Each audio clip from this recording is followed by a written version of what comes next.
So, you want to learn about supply and demand, but all the videos that you found are uninteresting and boring.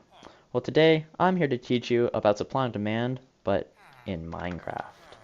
But for us to fully understand what supply and demand is, we need two items. For this example, I'm going with bread and potatoes, which are both consumable items inside of Minecraft. So, the first thing that we need to understand is something called the substitution effect. What the substitution effect is basically, if something is more expensive, then people will substitute it for something that's less expensive. So, in this example, we have one potato for 64 emeralds. Now, that's quite a lot for just one potato, but if we come over here, we have one bread for 16 emeralds, which is much, much cheaper than the potatoes. So naturally, people will be buying the cheaper option.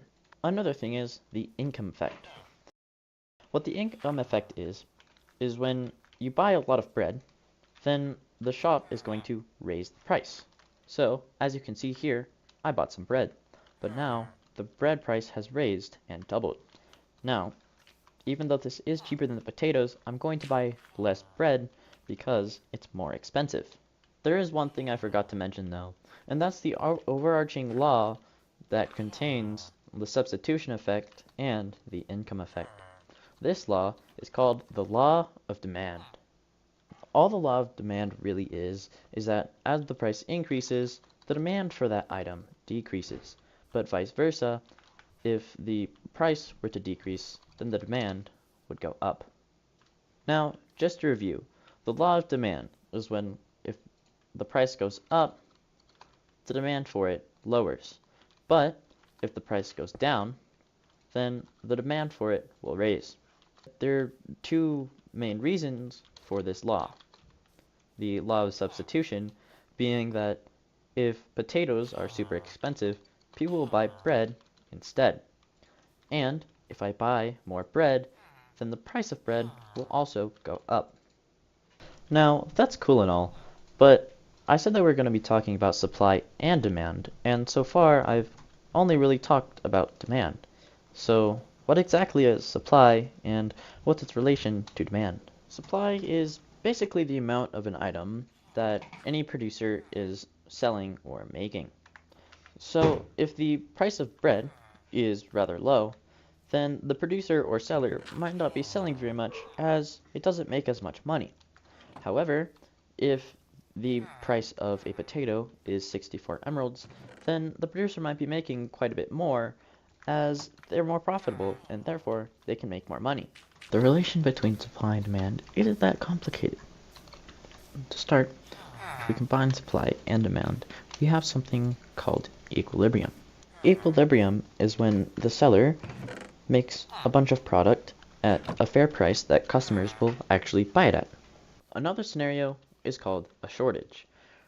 A shortage is when the demand is greater than the supply. For example, let's say I want 32 bread. So I go and buy from the bread seller. But the bread seller actually only has 16 bread. There's a shortage of bread as I demand 32 bread, but there's only 16 bread. The final scenario that I will be talking about today is called surplus. Surplus is when there is more supply than there is demand. So let's say I go and I want 16 potatoes. So I buy from the potato seller, and here we go. There is quite a lot of potatoes, much more than I currently want to buy. This means that there is a surplus as I only want to buy 16 potatoes, but there's actually 2 stacks. Okay, now let's look at a real-world scenario. Now, let's look at a real-world example. For this example, I'll be using the fidget spinner. The fidget spinner was invented in 1997 by a woman named Catherine Hediger. Now, the fidget spinner never really took off until about 20 years later, in 2017. Now, the price of fidget spinners has shifted quite a lot over the years, as before the huge fidget spinner craze of 2017, they started off as metal fidget spinners, going for around $200 to $400 per fidget spinner. However, as the demand increased, the suppliers of the fidget spinner were forced to use plastic, which dropped the price down to $3 to $8 per fidget spinner.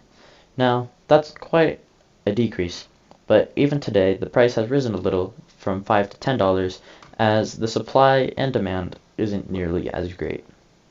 And that's the basic overview of supply and demand. If you enjoyed, do consider subscribing, and of course, like the video so more people can learn about what supply and demand is.